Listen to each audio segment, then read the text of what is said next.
Il y a des moments dans l'histoire où une voix se lève, non pas pour faire du bruit, mais pour réveiller des peuples entiers. Le capitaine Ibrahim Traoré, figure emblématique de la résistance africaine moderne, n'a pas simplement parlé.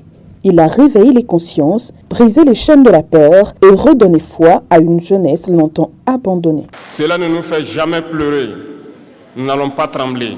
Nous allons affronter. Nous allons nous battre pour l'indépendance réelle, pour notre liberté. Dans nos veines coule le sang d'hommes dignes, d'hommes robustes, d'hommes debout.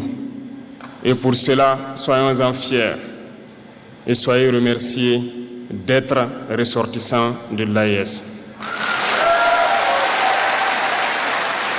Dans son discours, il ne mâche pas ses mots. Il parle avec la clarté d'un homme libre et la détermination d'un soldat prêt à tout sacrifier pour l'avenir de son peuple. Il rappelle que l'Afrique n'est pas pauvre, elle est appauvrie, que ses enfants ne sont pas incapables, ils sont trahis, que la terre africaine n'est pas maudite, elle est pillée. À travers ces paroles vibre l'écho de Thomas Sankara, la colère de Patrice Lumumba et la flamme éternelle de tous les héros tombés pour une Afrique souveraine. Je pense que c'est un Thomas Sankara, c'est un deuxième Thomas Sankara qui est là, qui va tout changer, qui va libérer l'Afrique. C'est notre chance qui est là. On a échoué Kadhafi, on ne peut pas échouer Ibrahim Traoré. L'Afrique, ce continent qui a tant souffert et qui continue de souffrir du fait des impérialistes.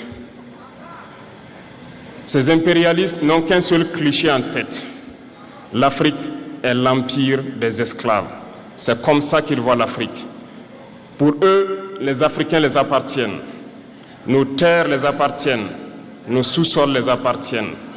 Ils n'ont jamais pu changer de logiciel jusqu'à aujourd'hui.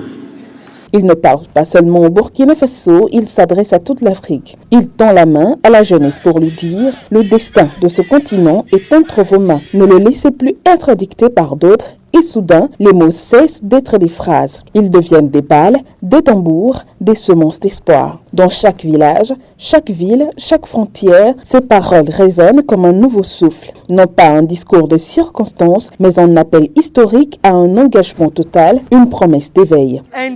Nous sommes réveillés, nous sommes prêts à le suivre. Nous ferons tout pour soutenir Ibrahim Traoré et tout autre dirigeant africain qui œuvre pour l'Afrique. Nous sommes ici pour lui montrer cela. Si nous devons aller au Burkina Faso pour rejoindre son armée, nous sommes prêts à le faire. Il a osé, il a parlé là où d'autres se sont tus. Il a agi là où d'autres ont trahi. Il a tenu debout, le regard fier, devant l'adversité comme un immortel né pour défier l'oubli.